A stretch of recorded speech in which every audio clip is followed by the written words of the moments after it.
Road Dogg Jesse James is best remembered for his time in D-Generation X as one half of the New Age Outlaws, and also to some extent as Jeff Jarrett's Roadie.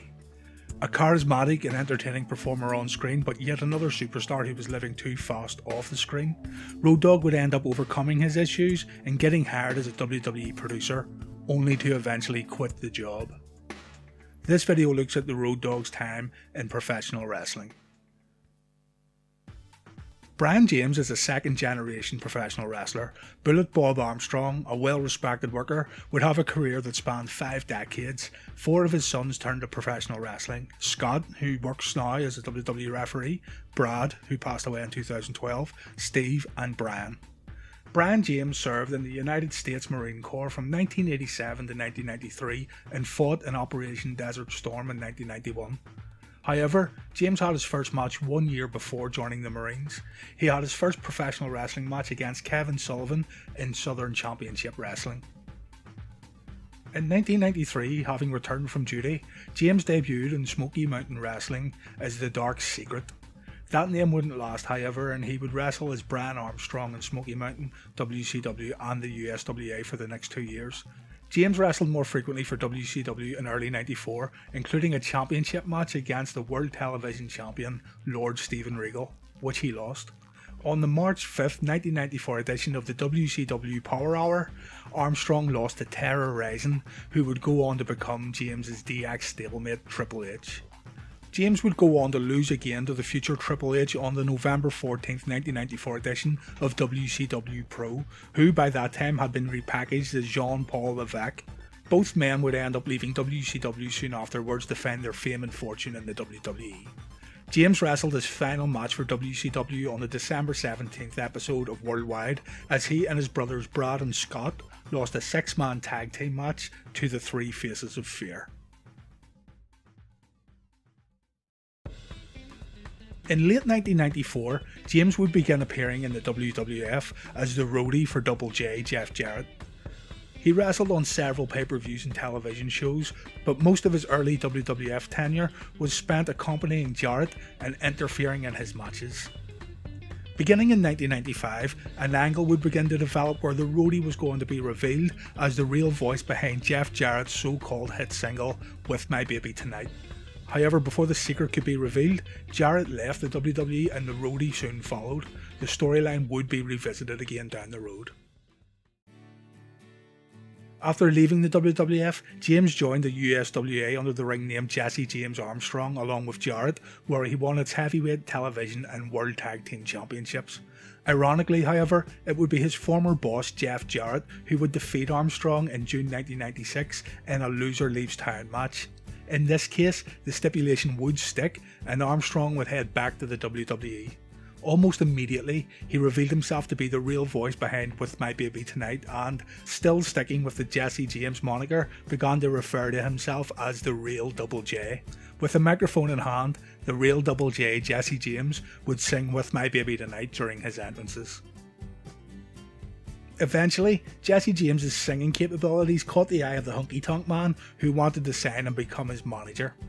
James politely declined, and this would begin a feud with Jesse James and the Honky Tonk Man's new protege, Rockabilly, also known as Billy Gunn. Fun side fact, it's been since revealed that Disco Inferno was originally scheduled to be Honky Tonk Man's protege, but he ended up staying with WCW. WWE even went as far to tease Disco Inferno in the WWF magazine, including his silhouette on an article that asked who the new protege could be. In late 1997, during an episode of Shotgun, Jesse James was in the ring following a loss to Rockabilly and asked him to turn on his manager, the Honky Tonk Man, and team with him.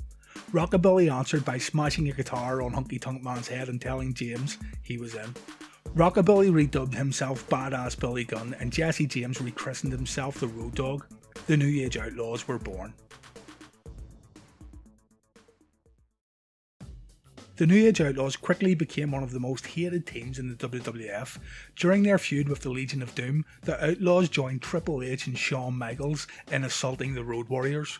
Shawn Michaels and Triple H seemed pretty impressed by the New Age Outlaws, and the teasing began: would the Outlaws join D-Generation X? Of course the Outlaws would join DX. At WrestleMania 14, the Outlaws had a career-defining match against Terry Funk and Cactus Jack, a brutal dumpster match that was fun to watch. The night after WrestleMania 14 though, the Outlaws would join Triple H, X-Pac and Chyna in the new DX army. It was at this point that Road Dogg's career went into orbit. The former Real Double J would find huge popularity in D-Generation X. The fans absolutely loved him. His newfound fame didn't stop Road Dogg from living fast though. If anything, it made things a whole lot worse for him personally. A well-remembered DX moment was when the team invaded WCW and fired the first shots at their Monday night rivals. Road Dogg revealed recently that he and X-Pac didn't have any creative input into the segments because they were so wasted. Road Dogg said, "Interesting story, I don't remember a lot of things from what you kids call the 90s. I didn't really know what was going on until we saw the army gear and the Jeep that was dressed up as a tank. I was kind of like, what are we doing again? That was kind of par for the course for Cheech and Chong. Me and X-Pac were elsewhere doing other things and they were putting together all these genius ideas. I guess it was a 30-minute drive. Cheech and Chong were at it again. We had a great day. I just don't remember a lot of it." While still members of D-Generation X, the New Age Outlaws were also successful in singles competition. Although it seemed as though the Road Dogg had targeted the WWE Hardcore Championship, he instead found himself winning the Intercontinental Championship from Val Venus, and then he retained the title in a fatal 4-way match at WrestleMania 15. The Outlaws amassed 5 World Tag Team title reigns before Gunn was legitimately injured in 2000 and thrown out of DX to explain his absence. James then teamed with fellow DX member X-Pac throughout the summer of 2000 but failed to regain his former popularity or title success. The team eventually split and DX fell apart. James then formed a tag team with newcomer K-Quick, also known as R-Truth. He was suspended though in December 2000 and the WWF announced his release on January 26, 2001. The firing of Road Dogg all started when he worked a tag match with his partner K-Quick while being under the influence of drugs. "I went out there messed up. It was me and K-Quick against D'Lo Brown and Chaz from the Headbangers. I just felt like if you knew me and you watched my work, I felt that you would have known I was messed up. I felt like I let K-Quick down. He was new and he was trying hard. And I could have hurt somebody and I could have gotten hurt myself.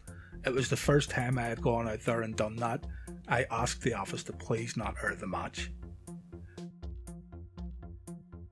According to James, behind the curtain, Triple H approached him and warned that he needed to get his act together and become responsible.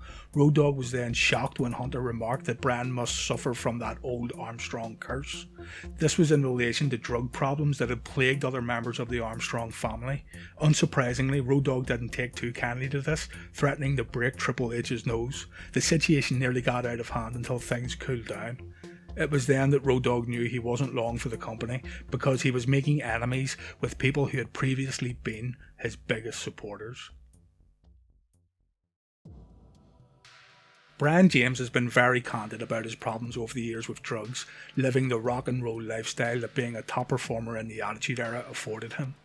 James couldn't help but dive into a world of narcotics, alcohol and other substances. There was a time in his life when the first thought of the day revolved around which drugs he could score. Quote Road Dogg, who spoke of his issues around this time of substance abuse. "I got bad, I was unemployed, I was a drug addict, and I contemplated suicide, like a lot.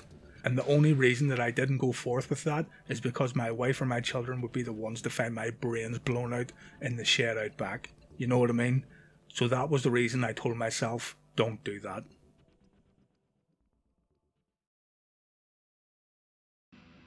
In September 2002 right up until 2009, Road Dogg found himself working for TNA, seemingly sparking his career once again.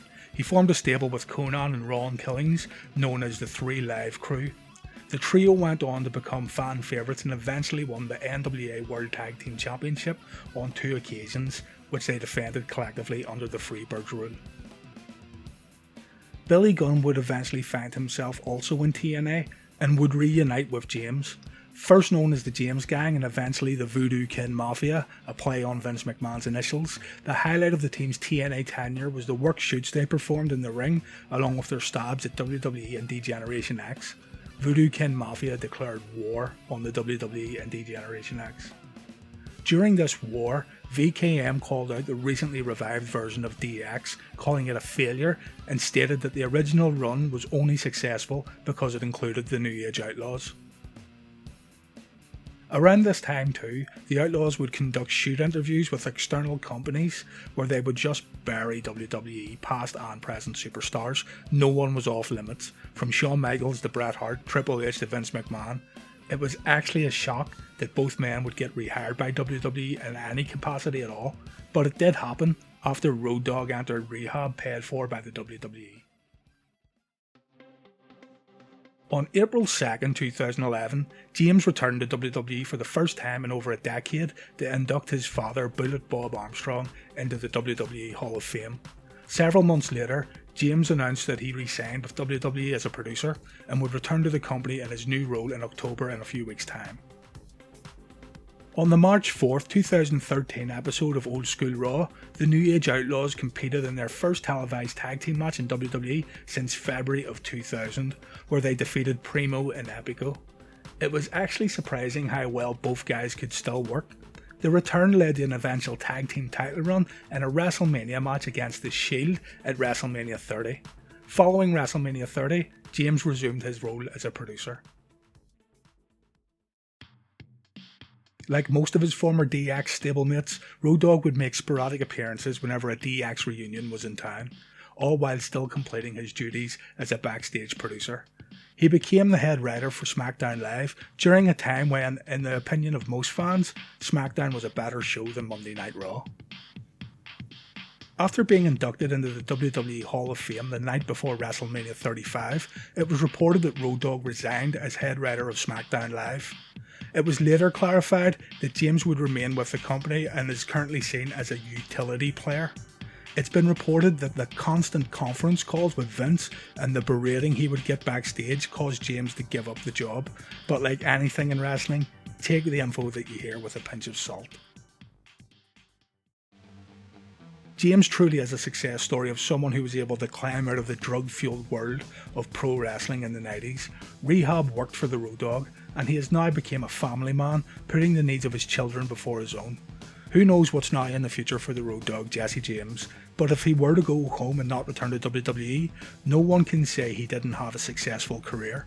As a member of D-Generation X, Jesse James was extremely popular, with every word of his catchphrases and introductions being remembered by WWE fans today.